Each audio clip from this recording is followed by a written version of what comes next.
लो जी, फिर से आ गए हम। जब तक तोड़ेंगे नहीं तब तक छोड़ेंगे नहीं। इस हफ्ते हमारे पास जो सबसे इंपॉर्टेंट न्यूज़ आ रही हैं, एक है हमारे पास बैंक ऑफ जापान का इंटरेस्ट रेट, और दूसरा इसके अलावा हमारे पास जो सबसे इंपॉर्टेंट न्यूज़ है जिसपे हर किसी का ध्यान रहता है वो है कि एफओएमसी का interest rate, I mean federal reserve का इंटरेस्ट रेट, एफओएमसी न्यूज़ आ रही है। अच्छा, हमने किस चीज़ों को देखना, हमने इन चीज़ों को देखना है कि जो बैंक ऑफ जापान है इसके इंटरेस्ट रेट बढ़ने के चांसेस बहुत ज़्यादा ब्राइट हैं, जो मिनिमम 0.25 तक बढ़ सकते हैं, मिनिमम। ठीक है, अब इससे हमारी मार्केट पे क्या असर पड़ेगा? बैंक ऑफ जापान से हमारा क्या लेना देना? हमारा तो कुछ लेना देना नहीं, हम तो यूएस मार्केट में ट्रेड करते हैं। बट बात यह है कि हमें एक चीज समझ नहीं है कि बैंक ऑफ जापान सालों से गैरी ट्रेड का हिस्सा रहा है। पहले गैरी ट्रेड के बारे में समझ लेते हैं कि गैरी ट्रेड होता क्या है। गैरी ट्रेड ये होता है कि जब भी किसी मुल्क की करेंसी का इंटरेस्ट रेट कम रहता है तो उससे पैसे बोरो करके दूसरी करेंसीज या दूसरी मार्केट के अंदर इन्वेस्टर्स जो है पैसा इन्वेस्ट करते हैं, और उसके जो चेंज ऑफ इंटरेस्ट होता है, इंटरेस्ट रेट होता है, उससे वो अच्छा खासा प्रॉफिट कमाते हैं। अब अगर जापान ऐसी सिचुएशन के अंदर all of sudden interest rate बढ़ाता है तो उससे क्या होगा? उससे ये होगा कि ये इंटरनेशनल मार्केट के अंदर एक अच्छा खासा इफेक्ट डालेगा, और वो इफेक्ट कितना मेजर हो सकता है ये आपको मार्केट बताएगी। ठीक है, देखने को तो सिर्फ 0.25 का डिफरेंस होगा, पर ये 0.25 का जो डिफरेंस है ये बिलियंस ऑफ डॉलर का ट्रेड होता है। तो करना क्या है? करना ये है कि अगर आप में से कोई भी जापानीज येन के पेयर्स पे ट्रेड करता है तो अपने जापानीज येन को सेल नहीं करना। हमें वक्ती तौर पे अच्छा खासा के अंदर वॉलेटिलिटी नजर आ सकती है, और जो जापानीज येन के पेयर्स हैं वो अच्छे खासे मूव दे सकते हैं। इसका असर गोल्ड पे भी पड़ेगा। याद रखिएगा, जब भी किसी मार्केट के अंदर अनस्टेबिलिटी आती है या इन्वेस्टर्स थोड़ा सा भी कहीं पर आके थोड़ा सा शेकी होता है तो वो अपने पैसे को सीधा जाके पार्क करता है सेफ हेवन में। तो फिलहाल की जो सेफ हेवन है वो हमारे पास गोल्ड ही है। फिलहाल के हमेशा से गोल्ड ही रहा, तो अगर गोल्ड ही है तो फिर हमारे पास जो गोल्ड के अंदर हमें हाई वॉलेटिलिटी नजर आएगी। अब इसके साथ साथ हमारे पास एफओएमसी नेक्स्ट डे भी आ रहा है। देखें, ये जो इंटरेस्ट रेट है it's totally data driven.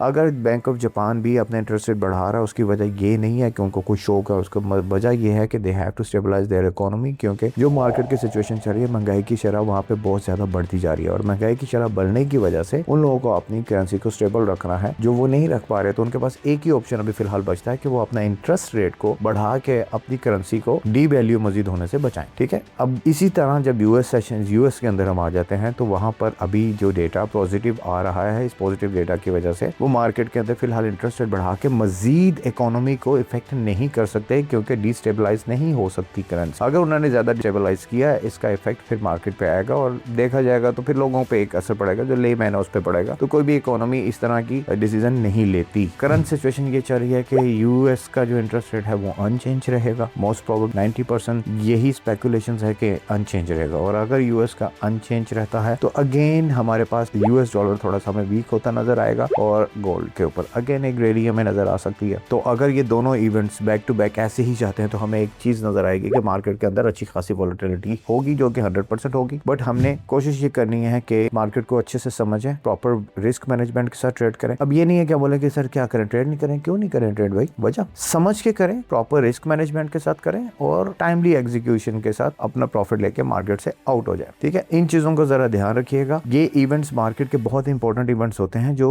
Market को 360 घुमा देते हैं। जैसे कि आपने नोटिस किया होगा कि लास्ट 2 दिनों में थर्सडे एंड फ्राइडे को जो मार्केट के अंदर थोड़ी जियोग्राफिकल अच्छी न्यूज़ आई हैं, तो आपने नोट किया होगा कि मार्केट के अंदर गोल्ड के अंदर पॉजिटिव मूव्स आई है, डॉलर थोड़ा सा वीक हुआ है। हम लोग मोस्टली गोल्ड के अंदर ट्रेड करते हैं तो हम सिर्फ गोल्ड की ही बात कर रहे हैं, बट अगर आपने ओवरऑल देखी हो मार्केट की सिचुएशन तो जितने भी अगेंस्ट डॉलर के पेयर्स हम सारे स्ट्रॉन्ग हुए हैं, और आपका जो गोल्ड है वो अच्छा खासा उसने पुल बैक लिया, ऑलमोस्ट 4000 से 4300 पे आके बैठ गए। तो ये कोई छोटी मूव तो नहीं है। एक पॉजिटिव न्यूज की वजह से कि भाई जो डील है वो साइन होने जा रही है, ऑलमोस्ट फाइनलाइज हो गई है, और जो पिछले 28 फरवरी से मार्केट के अंदर अनस्टेबिलिटी आई हुई थी वो थोड़ी सी स्टेबिलिटी आना शुरू हुई, तो लोगों ने मार्केट के अंदर दोबारा अपना इंटरेस्ट शो किया और मार्केट को एक पॉजिटिव साइड पे लेके जा रहे हैं। इन चीजों को समझा करें, मार्केट के साथ अंडरस्टैंड करके ट्रेड किया करें, ना कि जस्ट ब्लाइंडली अपना काम कर लिया करें। आई होप आप लोगों को थोड़ी सी इन्फॉर्मेशन इससे मिली होगी जिसको आप यूज करके अपनी ट्रेडिंग को बेहतर कर सकते हैं। इजाजत दीजिए, सब्सक्राइब करना मत भूलिएगा, क्योंकि ये वीडियोस और ये कंटेंट मैं आप लोगों के लिए बनाता हूँ, और सिर्फ इसलिए बनाता हूँ कि आप लोगों को थोड़ा सा गाइड कर सकूँ और आप लोगों को अननेसेसरी लॉसेस से बचा सकूँ। प्रॉफिट जो भी है वो आप लोगों का सबका अपना अपना नसीब, जो जिस हिसाब से ट्रेड करता होगा वो उस मार्केट में उस हिसाब से एडवांटेज लेता है। बट एटलीस्ट अगर हम किसी चीज से बच सकते हैं तो हमारा काम है कि उससे बचें। बाकी ट्रेड अच्छे से करेंगे, मैनेजमेंट से करेंगे, तो sooner or later you will be a profitable trader. तब तक मुझे इजाजत दीजिए। अल्लाह हाफिज, बाय, टाटा।